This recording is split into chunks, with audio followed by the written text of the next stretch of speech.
Dream team are back, and today we're odd jobbing. Hello, Tom. Hi guys, high level 1 team, high level 2 team. Yeah. You've got the level 10 team here. Yeah, we're going to fix boilers today, We're going to do leaks. some silicon in them.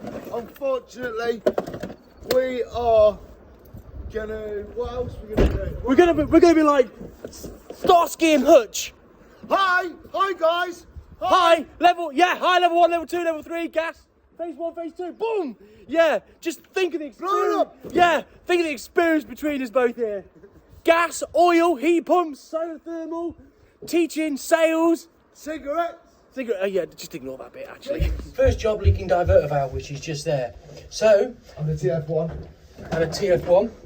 So the first thing we're going to do is isolate the boiler, turn the electric supply off.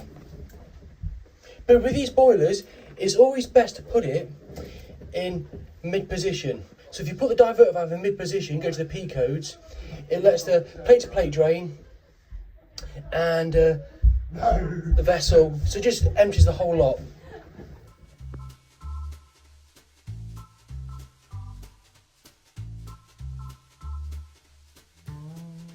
Always open the automatic air vent. That's installed for a purpose. And Tom's doing some silicon in, look. The superstar, and he's got his tools. Tom, show him your tools. Got loads of tools, mate. Got another tool. So to take a diverter valve out on a Vaillant, you must have a long-handled Phillips to put all your pressure and weight on it. It would be even better if you had one that had a hexagon slot on for an adjustable spanner.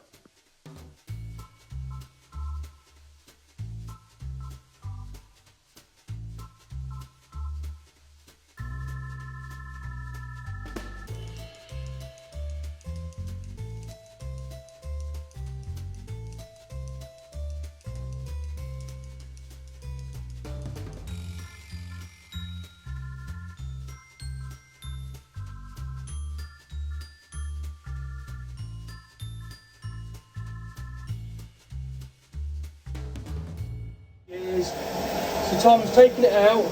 Show us what you're doing, Tom. Well, I'm going to have, apart from that, I'm just going to change the seals, because the seals very leak a lot of the time on these. Got a feeling that bit there hasn't been put on there either. So, let's just see. I should have my gloves on, I know this. If you're a student, don't follow my footsteps or handprints. This is a Vaillant TF1 filter, just badged up as something else. But yeah. Wow, look at that. There's not Look at much. the filth on that, look. Look at the filth. Yeah. Shall I use Jonathan's dressing gown? Yes, you can do. Thank you, Tom. Look at that. Look Beautiful. at that. That's filthy, isn't it? And is there a seal on it? Have they done that correctly? There is, but it's been silicon. That's not even silicon grease. It's silicon. Oh, that's appalling, isn't it? It's absolutely. Yes. So he's going to dismantle that and put all in new. here as well. Right. Right, Tom, how's it going? Very well now. It took longer to do this than change the diverter valve and reseal around the bath basin and worktop. So all we're doing now is need to change the seals because they do leak quite a lot. I mean, to be honest, I don't even like touching them without. If I've got a seal kit in my pocket or in the van, I don't really like touching the filters. So now on the second job with the wonderful Tom. Right. Hello, Tom. Second job. Hi guys, hi hun, hi honey pies. Right, no, we're just checking this. Came out the other day, it's absolutely filthy. So I just like to check things again in case there was any other problems, but we're looking for a certain percentage here, which should be okay. But yeah, we fitted this boiler a few years ago. I think it was in lockdown or something. But we just had to separate it.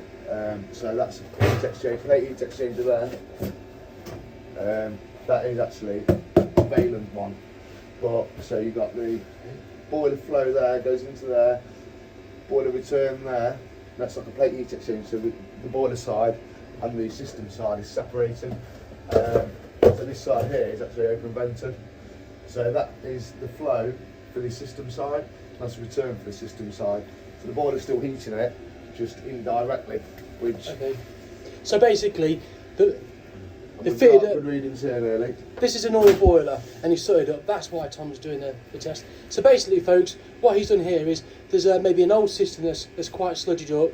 He's fitted a new boiler and he doesn't want to contaminate it with the old magnetite. Is that right, Tom? That is basically correct, yeah. And there might be future changes in the house as well, so we didn't want to have this boiler connected to this system, and it all might change to the sealed system in the near future anyway. So just to keep this nice and protected. Still a bit of fingerprints here. But look, yeah, right, that's all right for me. The readings are good. Yeah, so readings are healthy. We can shoot it off now then, can't we?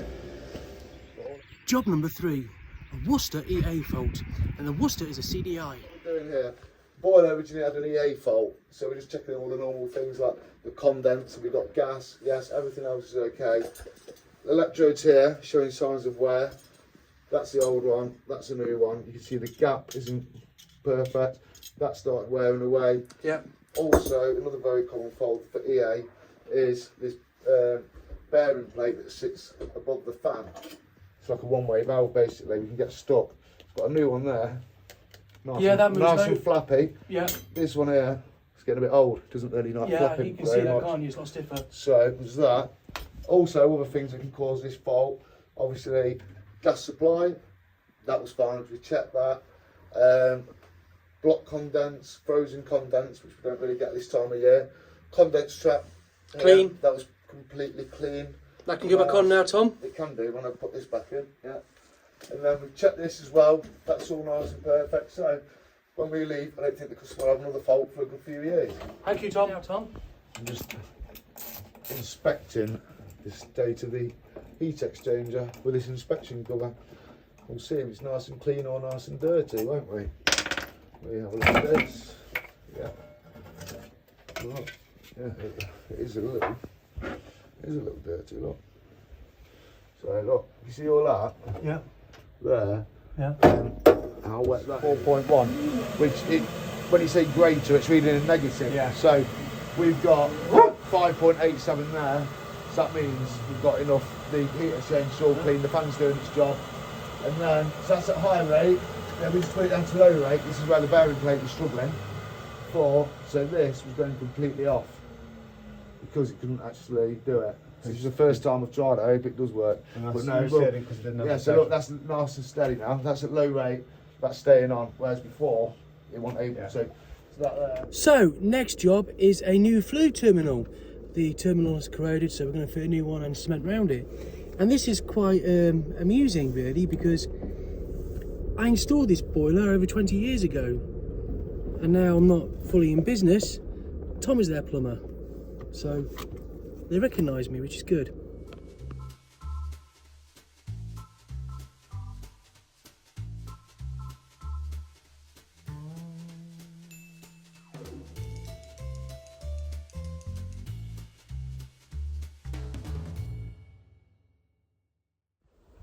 This last job is the end of the day, and it's me getting a fire for free to donate to a college.